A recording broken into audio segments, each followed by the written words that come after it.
Okay, so this is, where we left off the last video. So the back page is looking good. If we just scroll up in our document, or we can use our Pages panel, double click to get to page number 1. We can actually use the black arrow tool, and let's push W. If you don't see this, push W. And then let's use the black arrow tool to bring this in and crop this photo to the red bleed line that runs all the way around our business card. Okay, and one little thing that we could try doing, we do Command C, Command V, and let's crop this image here like this. So we've made a second image. We're just getting the background. And let's bring it up to be kind of a smaller square, something like this maybe. And let's use this free transform tool, push shift down, drag from the corner, and let's make this bigger. Probably something around like there. Okay, and then let's grab the black arrow tool, click off of it to deselect, reselect it, and then let's just clip it to the bleed line. I didn't quite drag it out quite far enough, so I'm going to push shift again and just bring it up in size a little bit. Just so it's going to or past the bleed line. And that looks pretty good. And then if we go to the properties panel, go to arrange, send to back, that'll send that square back behind Bob Dylan. If we push W, we can see what we did there. We actually just extended the background to make the image appear to be bigger than it really was. We might even want to flip this and then bring it back over. Let's push W so we can see that this is lined up correctly.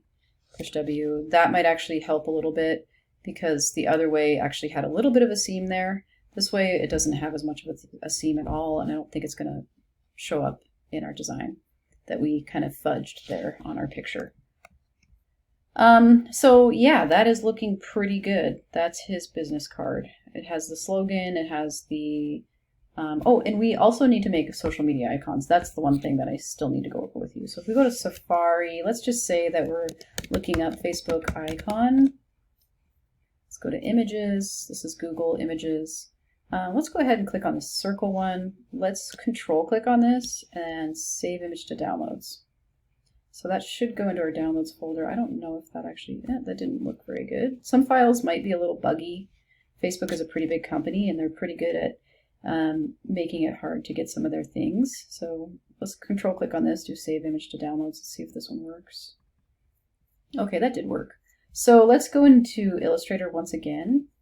We can just delete this now since we already have that, but we're going to go to that same file we set up earlier. Let's do a file place to bring in our Facebook icon from our downloads folder. I'm going to have to go on my list view because I have so many things in my download. Oh, it won't let me do it. Okay.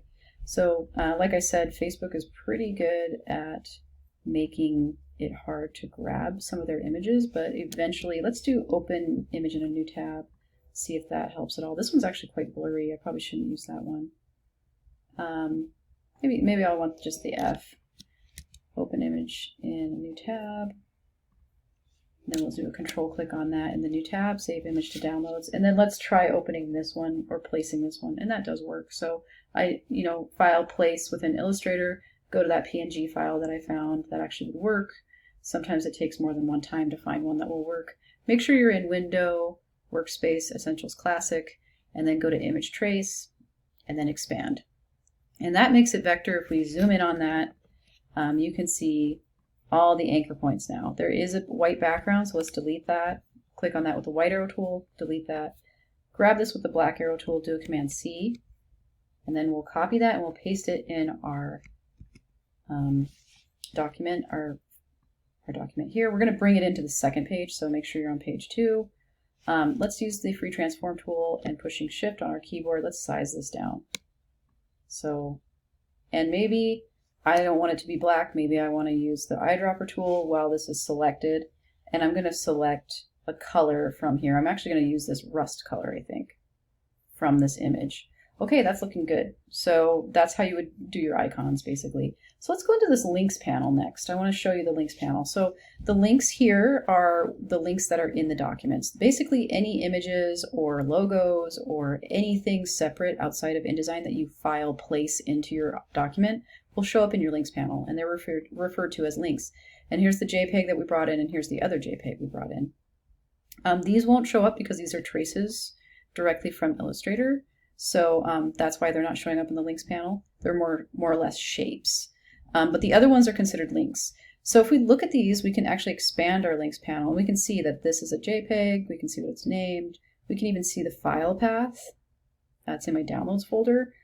So that's kind of interesting. If we go to illustration, we can see that this is, the actual PPI is 72 because it was pulled from the web, but the effective PPI is 800. So that's actually a pretty nice large image. And this is important. This number is important. I want you to be paying attention to that in your links panel. I want you to be checking to make sure that your images are, the effective PPI number is a 300 or above. So this one is a little trickier. It's harder to tell what size it is. It doesn't actually tell us in the links folder. I'm not quite sure why that would be. Most images, actually, if you just click on them in the document, now it's showing up. So sometimes you actually have to click on that instance of the file in page 1. So actually I have to select it here. And now we can see that it's a JPEG, that the dimension is, the effective PPI is 273, which is close enough to 300 to still get by. As long as it's 300 or higher, or if it's around 250, I'll let it slide. And then the dimensions here, you can see how big it is. So we want to, this is in RGB. Both of these are in RGB. All these instances of this file are in RGB mode, and we need them in CMYK color mode. So open up that links panel, click on the first instant, this one up here, because we've used it twice. It shows it twice because I made that copy of the same file here. But let's go to this one up here at the top, do a control click on that, and edit with Photoshop. So that's going to open up our file in Photoshop, which is really nice. And let's do the image mode. And we'll make this one grayscale because it's a black and white image. We don't want it in RGB though, but if you have a black and white image, put it in grayscale. We'll just do Command S to save over the old file. And then if we go in here, we can actually click on it with the black arrow tool, and it should be in grayscale now. So we've fixed that. It's no longer in RGB. We're going to do the same thing here, control click on that, edit with, or you can right click on a PC, edit with Photoshop. That's going to open it up in Photoshop, the other image mode. We want this one in CMYK because it actually is CMYK. And then we'll just do a Command S to save over the old file. So now the RGB file is CMYK. And if we go in here and click on this, or come to page 2, click on it, we'll see that this is in CMYK. And the effective PPI on both files looks good. Now this one's a little bit lower because we blew it up so much, but since it's a background image, it's really not going to look it's not going to look bad. I've done this before and it doesn't typically print badly. So anyway, that is basically in a nutshell how I'm wanting you to set up your InDesign, and I want you to make sure that your images are in your links panel are CMYK, that the effective PPI is around 300 at least. And if you need to edit with Photoshop, you can right click or control click on those, edit them in Photoshop, do image mode, CMYK or grayscale, depending on if it's a grayscale image or black and white image. So that's basically what we did in class today. Do a file save to save that, and then let's do a file. I want to show you how to package a file. This is something that is specific to InDesign that is really important if you're trying to share an InDesign file with another designer.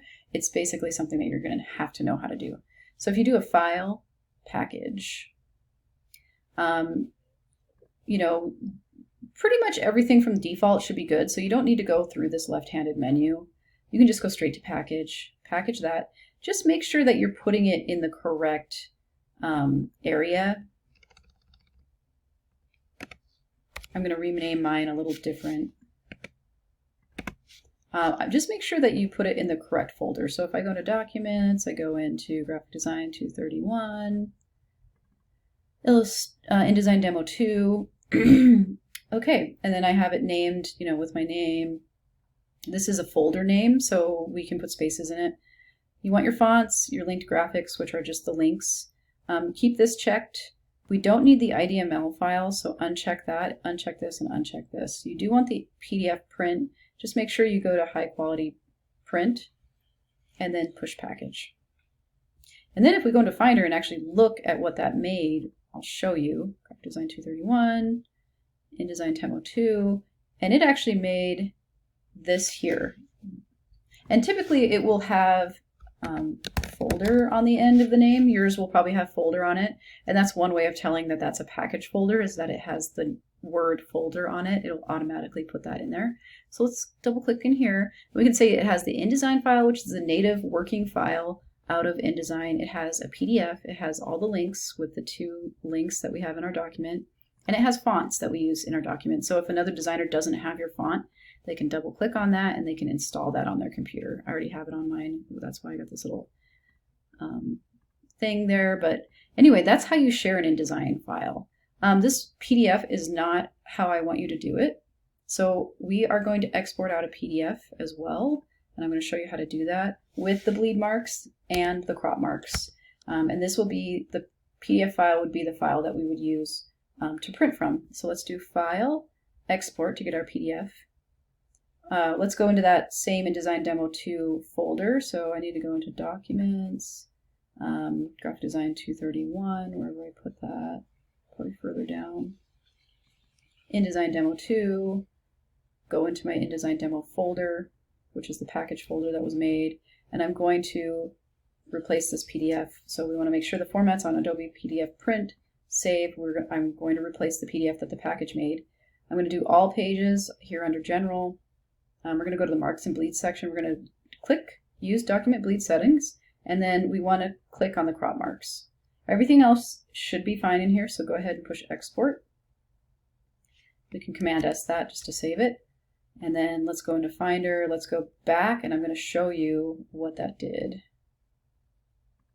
So here's that new, and we can see the difference here. It included the bleed that was on the file, plus where we would trim our document down to. And when we print this, we would print it one piece of basically regular computer paper, front and back. So one would be the front of the business card, the back would be on this side, and then you would use the crop marks to trim it to size, either with an X-Acto and a ruler, or a nice trimming machine, or you know, a rotary trimmer, which there are some in Pershing Hall that Joel has, and I'm actually thinking about purchasing one for our room as well. So yeah, that is basically in a nutshell what I'm wanting from you. So I want you to go in here, back out of here. This is the folder that I want you to zip up. So control click on that, or right click on a PC and then compress that to zip it. And I want the zip file in Brightspace for grade on the InDesign demo. And this is how I want you to submit your personal business card as well, that you make with your personal logo on it. That is due, I'm giving you an extension on those. It's not going to be due next week. It's going to be due November 10th. So I'm giving you a full another week to get that done, because I'm realizing that you probably just need a little bit more time on that. So yeah, that's it in a nutshell. Hopefully that's kind of a lot of information, but hopefully that you're able to digest that. And we'll, you know, we've got basically 4 class periods to work on these. So, you know, if you hit against a wall and you're not quite sure what to do, I'm always there to help you out when you need it. So in class. So talk to you later. Bye.